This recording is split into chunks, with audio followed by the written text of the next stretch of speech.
It was the kind of story that makes you stop scrolling, stare at the screen, and whisper to yourself, how could anyone do that?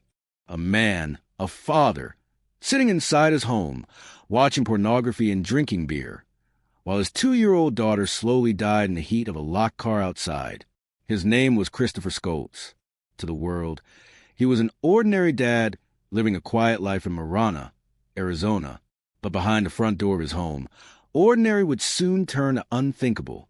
Before we go deep into this story, kindly hit the subscribe button, like and share this story as well. If you have done that, thank you so much for your support. That July morning in 2024 was blindingly hot, the kind of desert heat that shimmers above the pavement and bakes everything it touches. Yet, like any other day, Christopher strapped his little girl, Parker, into her car seat. She was smiling, clutching a pink sippy cup and her favorite stuffed bunny. He told neighbors he'd be back soon, but soon would never come.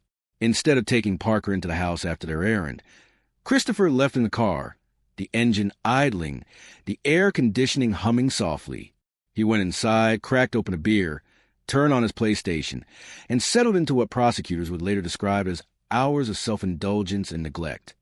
Minutes turned to an hour. The desert sun climbed higher, and the car, with its automatic shut-off timer, clicked off. The air conditioning stopped.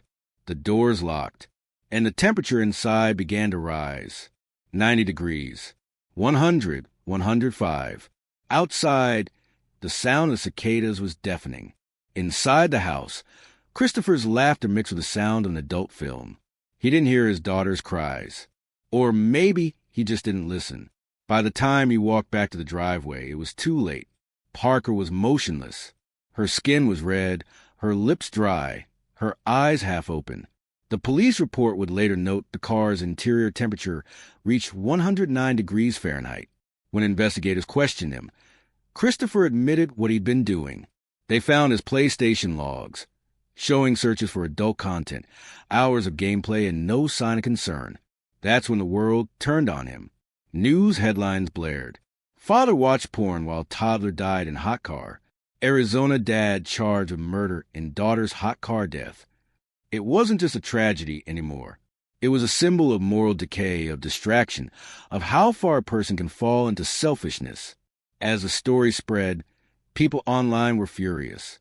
How could anyone forget their child like that? Forget? He didn't forget. He chose not to care.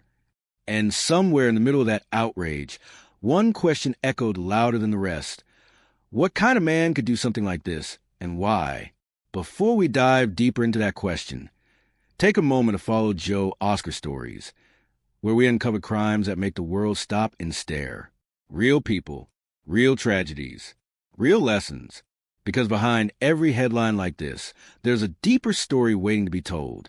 To understand how this could happen, you have to go back, before that July day, before the arrest, before the mugshot, before the name Christopher Scholtes became synonymous with horror. Christopher was 34, a gamer, a drinker, a man described by friends as quiet but lazy. He'd once had dreams, college, a career, a family that would make him proud. But those dreams had long since faded into beer cans and game controllers. His daughter, Parker, was his only child. To everyone who knew her, she was light, a tiny girl with blonde curls and a laugh that filled a room. Neighbors said she was always smiling, often seen toddling beside her father when he went get the mail. But behind closed doors, something darker simmered. Friends said Christopher was overwhelmed. He struggled with unemployment, isolation, and depression. His relationship with Parker's mother had ended badly, leaving him bitter and angry. He drank more, stayed up late gaming, watched things he shouldn't, and when it came to parenting, he began to cut corners. On July 9th, 2024, he told detectives that he'd just forgotten Parker was still in the car. But that wasn't true. In fact, security footage showed him glancing at the car several times from his living room window. He knew she was there. He just assumed she'd be fine, because the air conditioning was on. But that car had an automatic shut-off feature. 30 minutes after he walked inside, the system powered down to save fuel. And from there, Parker's fate was sealed.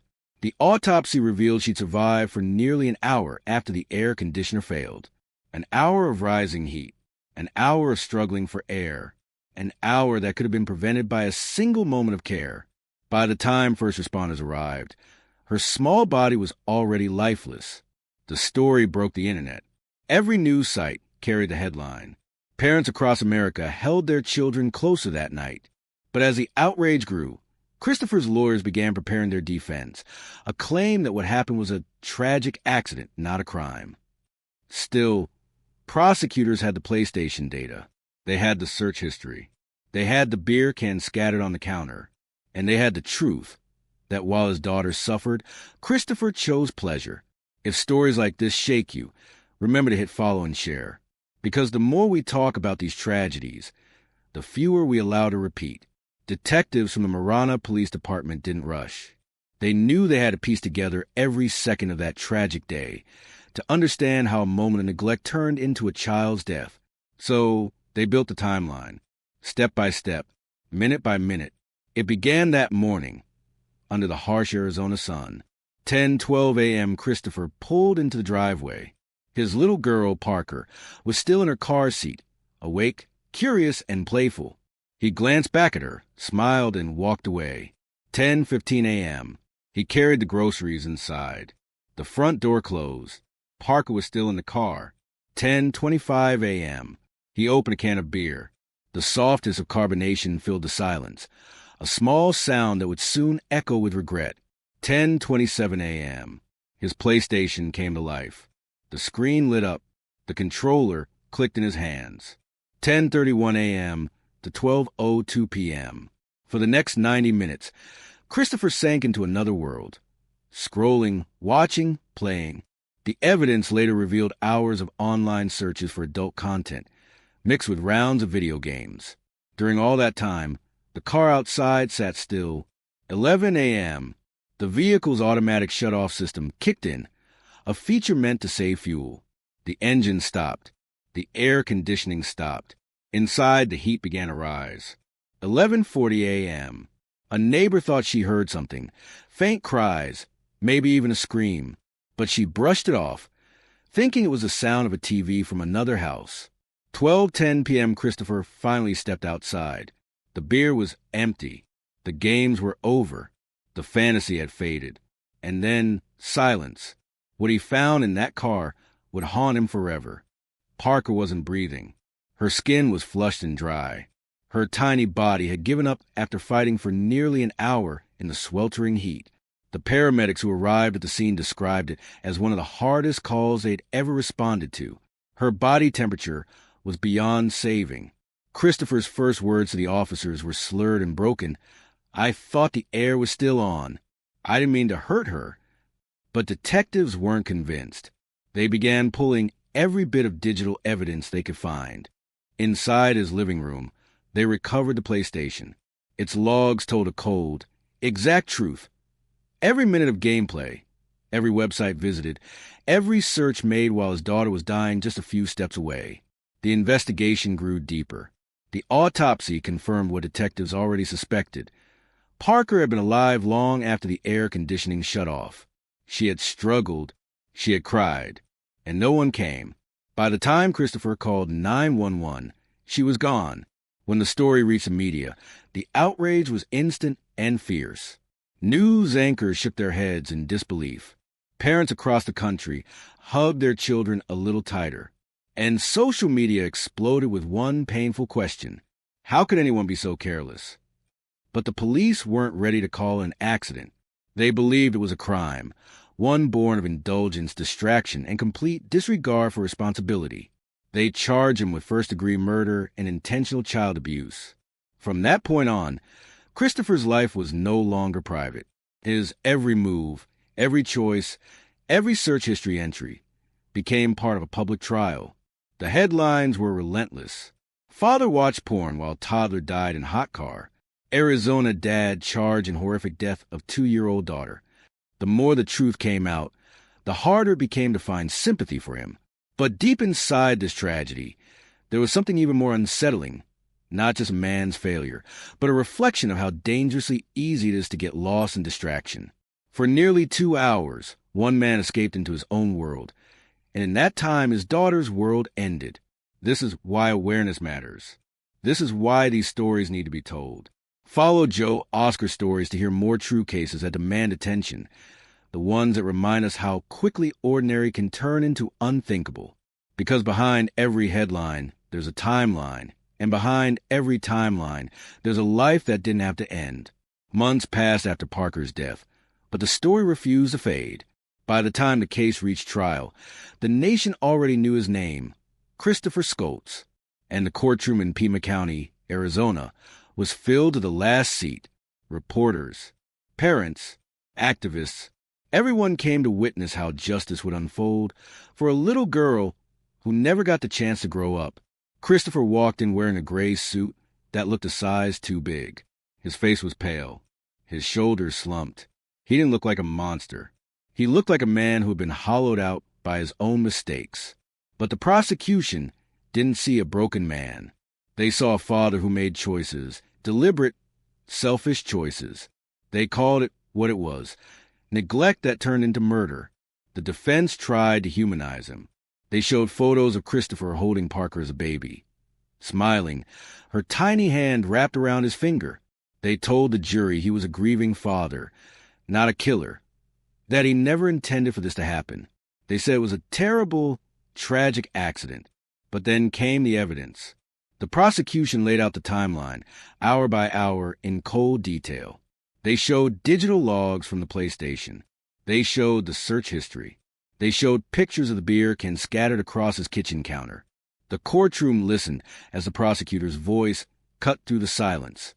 He didn't forget his daughter, she said. He ignored her. He chose pleasure over responsibility. And because of that choice, a child is dead. Christopher sat motionless. His eyes stayed on the floor, as if looking at anyone would make the truth unbearable.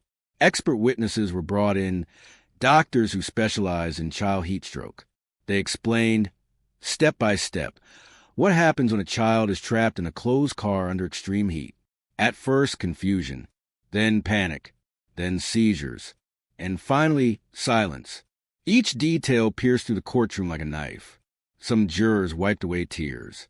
Even the judge sat quietly for a few seconds before calling the next witness. When the 911 recorder was played, the room froze. Christopher's voice trembled through the speakers, desperate, broken. He was shouting for help, begging his daughter to wake up. But those pleas came too late. Outside the courthouse, people gathered with signs that read, "Justice for Parker." The story had touched something deep in every parent who heard it. It was no longer about one man's crime. It had become a warning, a reminder that distraction could destroy everything in seconds. On social media, thousands followed the updates. Hashtags spread like wildfire. People debated, argued, and mourned a child they never met. Inside the courtroom, the battle continued. The defense repeated that it was a mistake, that Christopher believed the air conditioner would keep his daughter safe. They argued he wasn't evil, just careless. But the prosecution stood firm. It's not about intent, the attorney said. It's about choice. He chose himself over his child. That line stayed in the air long after she sat down. When closing arguments ended, the jury was silent. They looked at Christopher one last time, a man who once had everything to live for, now waiting to hear if he would spend the rest of his life behind bars. Outside, cameras flashed. The world waited. Because no matter what the verdict would be, one truth could never be changed. A child was gone. And a father's failure would echo forever. If stories like this move you, if they make you think, question, and feel, then follow Joe Oscar stories. We tell the stories that remind us what's at stake when love and responsibility are taken for granted. Because justice isn't just a verdict. It's a lesson for all of us. The day of the verdict arrived. The courtroom was still. Only the faint hum of cameras and quiet whispers filled the air. When the jury walked back in, everyone rose. Christopher stood too, his hands trembling, his lips pressed together, eyes fixed on the floor. The foreperson spoke just 3 words that sealed his fate. Guilty. Second-degree murder. The room fell silent. Even those who expected it felt the weight of those words crash over them. Christopher didn't cry. He didn't speak. He simply lowered his head as the judge began to read the sentence. For the death of your daughter, Parker Scholtes, this court sentences you to 25 years in state prison. The gavel struck. The sound echoed through the courtroom like the closing of a coffin. Reporters rushed outside to break the news. Father sentenced to 25 years for daughter's hot car death. The headline spread within minutes. But inside that courtroom, no one celebrated. Not the jury. Not the lawyers. Not even Parker's mother. She sat in the front row, tears streaming down her face. When reporters approached her later, she said softly, "She was my baby. She just wanted her daddy, and he was supposed to protect her." Her words broke hearts across the country. Christopher was led away in handcuffs. Quiet, almost numb. He didn't look back. He didn't say goodbye. Today, he sits in a cold Arizona prison cell. No PlayStation. No beer. No distractions. Only silence and memories that won't let him sleep. Every morning, the same sun that took his daughter's life rises over those concrete walls. And every night, the same regret returns, a punishment far deeper than any sentence a judge could give. For Parker's family, there's no real closure. They visit her grave, leave flowers, and whisper her name, but the pain never leaves. A mother lost her child. A community lost its peace. And a man lost his soul to a few hours of selfishness. But her story didn't end in that courtroom. Across America, parents began sharing reminders on social media. Check the back seat. Never leave your child alone. It only takes minutes. Because Parker's death became more than tragedy. It became a warning, a lesson carved into the conscience of every parent who heard her name. Sometimes, the worst stories are the ones that force us to pay attention. They remind us of what truly matters, love, presence, and the second that can change everything.